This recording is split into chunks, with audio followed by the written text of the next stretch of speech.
Hello everyone, আসসালামু আলাইকুম। Welcome back to my channel. আশা করছি সবাই ভালো আছেন। আলহামদুলিল্লাহ, আল্লাহর অশেষ রহমতে আমরাও ভালো আছি।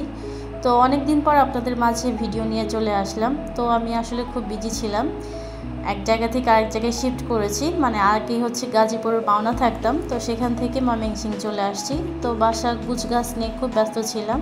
আবার এই ময়মনসিংহে এসে বাসা গুছগাছ করতে গিয়ে খুবই অসুস্থ হয়ে পড়েছিলাম। তো আল্লাহর রহমতে এখন সুস্থ হয়েছি। তো অবশেষে আপনাদের মাঝে ভিডিও নিয়ে চলে আসলাম। তো আজকে আমি অনেক একটি মজার রেসিপি আপনাদের মাঝে শেয়ার করব। তো আমি আজকে বোয়াল মাছের ভর্তার রেসিপি শেয়ার করব।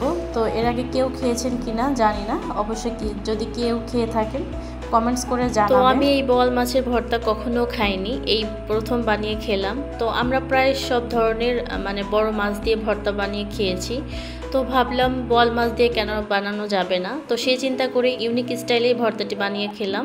তো যখন বানিয়ে খেলাম আসলেই অসাধারণ টেস্টের ছিল। তো আপনারা একবার হলেও বাসায় ট্রাই করবেন। আশা করছি আমার আজকের রেসিপিটি আপনাদের কাছে ভালো লাগবে।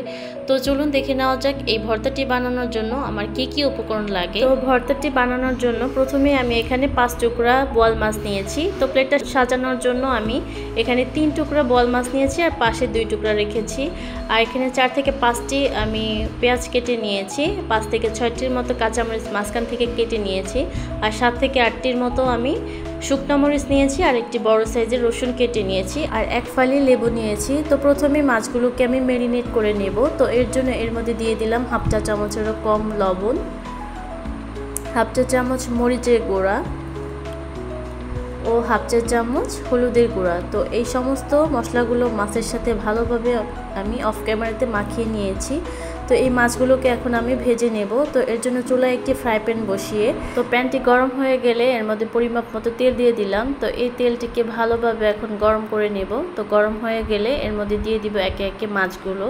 তো এই পর্যায়ে এসে চুলার আঁচটাকে মিডিয়াম টু হাই হিটে রেখে 3 থেকে 4 মিনিট সময় নিয়ে মাছগুলোকে আমি ভেজে নেব মুচমুচে করে। এই তো এক পাশ আমার ভেজে নেওয়া হয়ে গিয়েছে। তো এখন আমি মাছগুলোকে উল্টিয়ে দিব। তো অপর পাশগুলোকে আমি একই টাইম নিয়ে 3 থেকে 4 মিনিট সময় নিয়ে আবারও ভেজে নেব।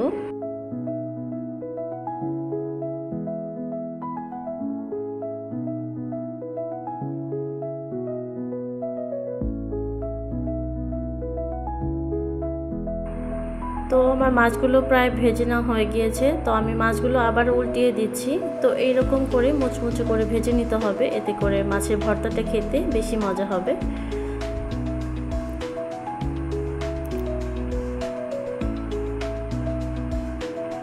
তো মাছগুলো আমার ভেজে নেওয়া হয়ে গিয়েছে। আমি সবগুলো মাছগুলোকে উঠিয়ে নিয়েছি। তো ওই একই তেলের মধ্যে আমি এখন শুকনা মরিচগুলোকে ভেজে নেব।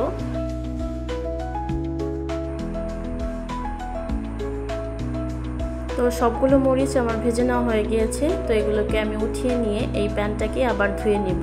তো ধুয়ে চুলায় আবার বসিয়ে দিলাম। তো এই ফ্রাই প্যানটাকে এখন গরম করে এর মধ্যে আমি কেটে রাখা পেঁয়াজগুলো দিয়ে দিলাম, কেটে রাখা রসুনগুলো দিয়ে দিলাম, ফালি করা কাঁচামরিচগুলো দিয়ে দিলাম আর এর মধ্যে দিয়ে দিলাম সরিষা তেল। তো এই তেলের সাহায্যে এখন আমি এই সমস্ত উপকরণগুলোকে বাদামি কালার করে ভেজে নেব। তো এ পর্যায়ে এসে চুলার আঁচটাকে মিডিয়াম টু লো হিটে রেখে 4 থেকে 5 মিনিট সময় নিয়ে এগুলোকে হালকা বাদামি কালার করে ভেজে নেব। তো এই তো দেখতেই পাচ্ছেন অনেকটাই কালার চেঞ্জ হয়ে আসছে। তো এইরকম যখন বাদামি কালার হয়ে আসবে তখন এগুলোকে আমি নামিয়ে নেব।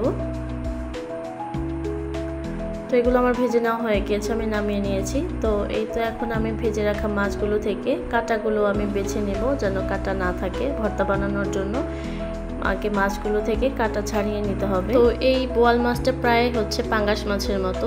পাঙ্গাস মাছে যেমন মাঝখানে একটা মাত্র কাঁটা থাকে, তো এই বোয়াল মাছও দেখা যায় মাঝখানে একটি কাঁটা থাকে, তেমন বেশি কাঁটা থাকে না। তো এই তো মাছগুলো কাঁটাগুলোকে ছাড়িয়ে নিচ্ছি আর মাছের উপর যে চামড়াটা থাকে সেটাকে আমি ফেলে দেব। তো অফ ক্যামেরাতে আমি ভালোভাবে মাছের কাঁটাগুলোকে ছাড়িয়ে নিয়েছি আর ঝুরঝুরি করে নিয়েছি, দেখতেই পাচ্ছেন। তো ফাইনালি এখন আমি ভর্তাটি বানিয়ে নেব। তো এখানে ভর্তাটি বানানোর জন্য এই তো ভেজে রাখা শুকনো মরিচগুলো নিয়ে নিলাম আর ভেজে রাখা পেঁয়াজ রসুন কাঁচামরিচ সেগুলো নিয়ে নিলাম। তো এই ভর্তাটি আজকে আমি পাটায় বেটে ভর্তা বানাবো।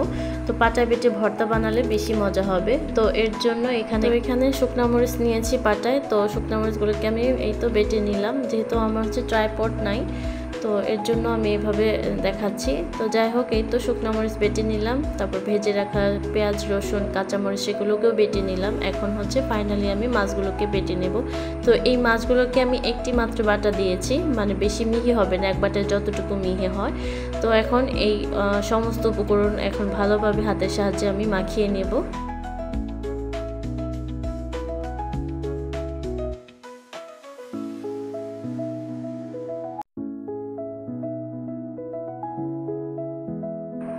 তো মেখে নেওয়ার সময় এই তো এখন স্বাদ মতো লবণ দিয়ে দিলাম, মানে হাফ চা চামচ পরিমাণ লবণ দিয়ে দিলাম।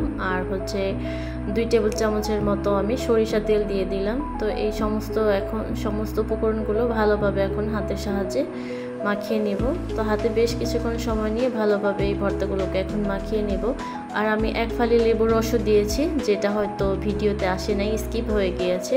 এই তো এখন 2 হাতের সাহায্যে ভর্তাগুলো দেখার সৌন্দর্যের জন্য গোল গোল রাউন্ড করে নিয়েছি, যেন দেখতে সুন্দর লাগে। তো আমার আজকের বল মাছের রেসিপিটি আপনাদের কাছে কেমন লাগলো অবশ্যই সবাই কমেন্টস করে জানাবেন। জানি না এখন পর্যন্ত কে খেয়েছেন, আমি কখনোই খাইনি, এই প্রথম বানিয়ে খেয়েছি। তো আমার কাছে তো বেশ ভালোই লেগেছে। তো এখন পর্যন্ত যারা এই ভর্তাটি খান নাই অবশ্যই বাসায় একবার হলেও ট্রাই করবেন। তো বানিয়ে যখন খাবেন তখন অবশ্যই বুঝতে পারবেন যে আসলে কতটা মজার হয় এই ভর্তাটি। তো আমার আজকের বোয়াল মাছের ভর্তার রেসিপিটি যদি আপনাদের কাছে খুবই ভালো লাগে তাহলে বন্ধু বান্ধব ফ্যামিলির মাঝে শেয়ার করতে পারেন। আর আমার রান্নার ভিডিও যদি দেখতে আপনাদের কাছে খুবই ভালো লাগে তাহলে সাবস্ক্রাইব করে বন্ধু হয়ে পাশে থেকে যেতে পারেন। আর পাশে থাকে বেল আইকনটির অল অপশনটি প্রেস করে দিতে পারেন। এতে করে যখনই আমি আমার চ্যানেলে ভিডিও আপলোড করব সাথে সাথে আপনাদের কাছে নোটিফিকেশন চলে যাবে। তো নতুন আরেকটি রেসিপি দেখার আমন্ত্রণ জানিয়ে এখানেই বিদায় নিচ্ছি। সবাই সুস্থ থাকেন, ভালো থাকেন, আল্লাহ হাফেজ।